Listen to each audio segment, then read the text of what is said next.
Hello दोस्तों, नमस्कार। Tax आज़ादी में आपका स्वागत है। आज इस वीडियो में हम सीखेंगे कि एटीयू, जो सेक्शन एटीयू है, उसे हमें कैसे देखना चाहिए और ये किससे एप्लीकेबल हो जाएगा, कौन इसका डिडक्शंस ले सकता है और कितना डिडक्शंस ले सकता है, इसके लिए क्या क्या चीज़ों की ज़रूरत पड़ेगी, क्या क्या प्रूफ की ज़रूरत पड़ेगी, हर चीज़ इस वीडियो में हम देखेंगे। तो आइए देखते हैं कि सेक्शन एटीयू क्या कहता है और इसे किसे किसे एप्लीकेबल होता है और इसे किस तरह से हम क्लेम ले सकते हैं। वेलकम टू द टैक्स आजादी। आज हम सीखते हैं कि एटीयू डिडक्शंस क्या होता है, किस तरह से इसे लिया जाता है, किसे एप्लीकेबल होता है और इसके लिए क्या क्या प्रूफ की जरूरत पड़ेगी। तो चलते हैं। First of all, what is the section eighty U? तो section eighty U provide a tax deductions to the individual with a certified disability. Unlike the medical expenditure deductions under the Section 80DD, ATU is a direct deductions from the taxable income। मतलब ये क्या बोल रहा है कि ATU जो section है ये किसको एप्लीकेबल होगा? इंडिविजुअल्स को फर्स्ट ऑफ ऑल, और इसके पास डिसेबिलिटी का सर्टिफिकेट होना चाहिए। अगर 80DD का अगर आपको क्लेम लेना है या 80DD में आपको क्लेम करना है तो उसके लिए मेडिकल एक्सपेंडिचर्स आपको दिखाने पड़ेंगे, उसके लिए बिल प्रूफ सर्टिफिकेट सब कुछ लगेगा, वो रखना पड़ेगा। बट एटीयू में आप डायरेक्ट डिडक्शंस ले सकते हैं। आपको खाली आपका सर्टिफिकेट डिसेबिलिटी का होना चाहिए और वो एवरी जब भी इसको एप्लीकेबल हो तब उसको रिन्यू होना चाहिए, आईटीआर फाइल किया हो तब। It is applied only the individuals, not H U F firms और कंपनीज। मतलब क्या कि ये किसे एप्लीकेबल है? ये इंडिविजुअल को एप्लीकेबल है, राइट?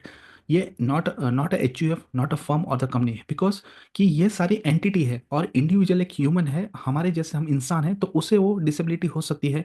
कोई इंसान का हैंडीकैप हो सकता है, कोई इनको कोई जात की डिसीज हो सकता है, कुछ भी हो सकता है, वो इंसान को हो सकता है, कंपनी को या तो एच यू एफ को या तो फर्म को नहीं हो सकता। तो ये बेसिकली एप्लीकेबल है इंडिविजुअल के लिए। उसके बाद देखेंगे कि who can claim this deductions. To claim this deduction, the taxpayer must be certified as a persons with the disability by medical authority as per the Persons with the Disability Acts 1995 और other relevant loss. मतलब ये क्या बोलता है कि ये claim कौन कर सकता है? तो ये क्लेम वो कर सकता है जिसने इंडिविजुअल सर्टिफिकेट लिया हुआ है डिसेबिलिटी का, as per the disability act 1995 और अदर रिलेवेंट लॉ के हिसाब से मेडिकल अथॉरिटी में जाके उसे ये डिडक्शंस मिल सकता है अपने आईटीआर में, एटीयू में। और एलिजिबिलिटी क्या होता है इसके लिए? ये किसे किसे एप्लीकेबल होगा? जो इंसान ब्लाइंड है, जिसके पास पहले से आंख नहीं है या तो ब्लाइंड हो चुका है, उसको कम दिख रहा है, तो उसके लिए certificate authority, government medical authority देती है, अप्रूव हुई, वो एप्लीकेबल होगा तो उस हिसाब से अपने को डिडक्शंस मिल सकता है। और हियरिंग, सुनने में कम आ रहा है या तो सुनाई नहीं देता है, एज पर पहले से ही इंसान सुन नहीं पा रहा है, तो ये भी हो सकता है। मेंटली इंसान डिसऑर्डर हो चुका है तो उसके लिए भी हो सकता है। फिर लोकोमोटर डिसेबिलिटी होता है कि अपने बोन्स है, मसल्स है, वो सब में अगर इंसान को तकलीफ हो चुकी है और वो एक एक्सटेंड लेवल पे चला गया है और वो डिसेबिलिटी क्रिएट हो चुकी है, तो मेडिकल अथॉरिटी से आप उसके लिए सर्टिफिकेट मांग सकते हैं डिसेबल इंसान के लिए, और आप इनकम टैक्स में उसका क्लेम ले सकते हो। ऑटिज्म्स होता है, मल्टीपल डिसेबिलिटीज हो जाएगी, तो ऑटिज्म्स भी होगा। मतलब बहुत सारी आपके अंदर बॉडी में पहले से ही तकलीफ है, मतलब पहले से ही आप मतलब जब से बॉर्न हुए हैं या तो कुछ साल के बाद से आपके बॉडी के अंदर बहुत सारे डिसीज हो गए, बहुत डिसेबिलिटीज आ गई है। तो इसके लिए गवर्नमेंट क्या बोलती है कि अगर आपकी इनकम है तो आप इसके लिए क्लेम ले सकते हो एटीयू में। इसके लिए आपको सिर्फ अपना मेडिकल अथॉरिटीज में जाके अपना सर्टिफिकेट लेना है, as per the disability act 1995 और अदर रिलेवेंट लॉ के हिसाब से, और वो अपने पास होना चाहिए। उसके हिसाब से आप अपने इनकम टैक्स रिटर्न में आप अपना क्लेम ले सकते हो एटीयू में। इसके बाद देखते हैं deductions amount under the section ATU क्या कितना होता है। तो पहले तो क्या होगा कि डिसेबिलिटी क्या क्या है तो उसको चेक किया जाएगा। अगर फॉर 40% और मोर डिसेबिलिटी है तो 75,000 फिक्स डिडक्शन आपको एटीयू में मिल जाता है। अगर आपकी डिसेबिलिटी 80% और मोर है, सेवर द डिसेबिलिटी, तो 1,25,000 फिक्स डिडक्शन आपको एटीयू में डिडक्शन मिल जाता है। This deduction is fix, meaning you do not need to show the actual expenses, just having a valid disability certificate in engage। मतलब क्या बोलता है कि आपके पास एटीयू के लिए सर्टिफिकेट होना चाहिए। परसेंटेज जो बोला है 40% और द मोर, 80% और द मोर का डिसेबिलिटी का आपका सर्टिफिकेट होना चाहिए। तो कोई एक्सपेंसेस की किसकी भी जरूरत नहीं है, आप पूरे तरह से इसको क्लेम ले सकते हो। इसके बाद how to claim the deductions to obtain the disability certificate from the government hospital for valid specific periods होता है। The file the ITR and mention the deduction under chapter 6A, उसके अंदर सेक्शन है 80U, उसके अंदर आपको claim ले सकते हो इसका डिडक्शंस का। इसके लिए ना तो आपको बिल का प्रूफ चाहिए, एक्सपेंसेस का प्रूफ चाहिए, कुछ भी जरूरत है, जस्ट आपके पास सर्टिफिकेट होना चाहिए कि डिसेबिलिटी का 40% और मोर 80% हो तो मोर वाला, तब जाके आप उसका डिडक्शन 80U में ले सकते हो। और हर साल या तो जब भी उसका रिन्यूएशन पीरियड होगा, 5 साल के बाद, 10 साल के बाद, जो भी उसका पीरियड का रिन्यूएशन होगा वो आपके पास रिन्यूअल होना चाहिए बिफोर द ITR फाइल करने के पहले। ठीक है। अभी उसके बाद देखेंगे कि difference between the section 80U and 80DD। तो उसमें क्या होता है कि डिफरेंस लोगों को मोस्टली पता नहीं होता है।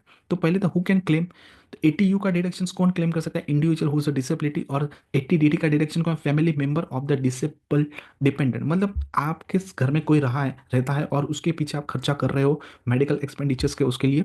तो 80DD में आप उसका डिडक्शंस ले सकते हो एक्सपेंडिचर के हिसाब से। तो डिडक्शन टाइप में क्या फिक्स्ड होता है, इसके based on the expenses incurred. मतलब 80DD में आपको डिडक्शंस लेना है तो आपको जितने एक्सपेंसेस हुए हैं और जितने आपने खर्चे किए हैं वो आपके पास प्रूफ पड़े हैं, सब कुछ पड़ा है, तो आप उसमें 80DD में आप डिडक्शंस ले सकते हो। पर 80U में क्या है कि फिक्स्ड है, 40% और मोर रहेगा तो 75,000, 80% और तो मोर डिसेबिलिटी रहेगा तो 1,25,000। और प्रूफ रिक्वायर्ड डिसेबिलिटी सर्टिफिकेट लगता है। और जाके 80DD में क्या होगा कि बिल्स बर्थ सर्टिफिकेट दोनों की आपको जरूरत पड़ जाएगी। उसके बाद क्या इंपॉर्टेंट पॉइंट भी रिमाइंडर जो हर टाइम आप याद रखिए, only individual claim can claim a 80U। मतलब हमारे जैसे इंसान ही जिसके पास डिसेबिलिटीज हो सके होगी, तो वो इंसान 80U में डिडक्शंस ले सकता है अगर उसके पास सर्टिफिकेट है 40% और मोर और 80% और मोर का सर्टिफिकेट है तो। और ये valid disability certificate is mandatory, मतलब आपका रिन्यूअल, मतलब रिन्यूअल आया तो रिन्यूअल हो जाना चाहिए, या तो जो डेट है उसके डेट के अंदर वैलिड है तो वो सर्टिफिकेट को वैलिड गिना जाता है। और जब भी आप ITR रिटर्न भरते हो तब वो सर्टिफिकेट वैलिड होना चाहिए उस पीरियड में, ताकि आप उसका डिडक्शंस ले सको। और इसमें क्या है कि आपको कुछ मतलब बिल का एक्सपेंसेस का कोई जगह पे कोई सबमिट करने की जरूरत है, खाली आप एक आपको एक आपका सर्टिफिकेट होना चाहिए। और रेगुलर जब भी एक्सपायर हो जाए तभी आपको रिन्यूअल करना चाहिए अपना सर्टिफिकेट, ताकि आप डिडक्शंस लेने के टाइम पे आपको तकलीफ ना हो, या तो कभी आपको कोई केस ओपन हो गया और आपका सर्टिफिकेट रिन्यूअल ना हो तो आपका उसका क्लेम नहीं मिलेगा और आपको उस पर टैक्स भरना पड़ेगा। दोस्तों आपने आज सीखा होगा कि 80U में किस तरह से हम डिडक्शंस ले सकते हैं, किसे डिडक्शंस मिल सकता है और कौन इसे क्लेम कर सकता है। तो दोस्तों अगर ये वीडियो आपको पसंद आई हो तो लाइक कर दो, शेयर कर दो और कमेंट कर दो।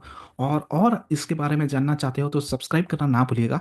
तो मैं और डिडक्शंस के बारे में बताऊंगा, और नेक्स्ट लेक्चर में, नेक्स्ट वीडियो में हम सीखेंगे 80G, जो बेसिकली सबके फेवरेट्स होते हैं। 80G में जो डोनेशंस होता है उसको कैसे क्लेम किया जाता है, कितने परसेंट वाला क्लेम होता है, पॉलिटिकल पार्टी है तो उसे किसे क्लेम, कितना क्लेम लिया जाए, अगर हमने कोई ट्रस्ट को दिया है तो कितना क्लेम लिया जाए, 100% मिलेगा, 135%, 125% है, 50% है, 100% है, क्या है, ये सारी चीज़ें हम नेक्स्ट लेक्चर में देखेंगे, नेक्स्ट वीडियो में देखेंगे।